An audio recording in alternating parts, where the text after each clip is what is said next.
আসসালামু আলাইকুম দর্শক, এই যে মাছ আলুর বীজ গাছ থেকে আমি পেয়েছি, এগুলো সংগ্রহ করে রেখেছি। এখন লাগিয়ে দিব।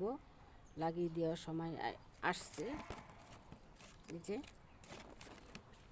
মাটির তলে বস্তায় লাগাইছিলাম গাছ, তাই আলুটা বেশি বড় হতে পারেনি। এই যে মাশাআল্লাহ কি সুন্দর হয়েছে আলু।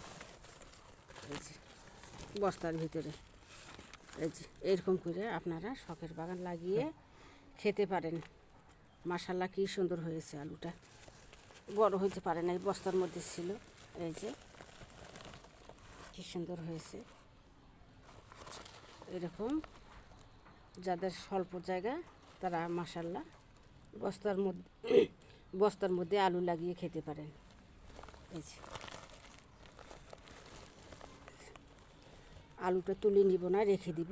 আগামী বছরে এই আলুটা আরও দ্বিগুণ বড় হবে, তখন তুলে নিয়ে আমরা খাবো। মাংস দিয়ে রান্না করে খাওয়া যায়, ডাল দিয়ে খাওয়া যায়, সবজি দিয়ে খাওয়া যায়। যে যেভাবে পারে সেভাবে খেতে পারেন। মাশাআল্লাহ সুস্বাদু একটা সবজি, খেতে পারেন আপনারা। এই যে আলুটা এখন রেখে দিব আমি এই বস্তাটায় মাটি আবার নতুন করে ভরাট করে দিচ্ছি, যাতে আলুটা আবার আগামী বছর আমি বড় আলু পেতে পারি।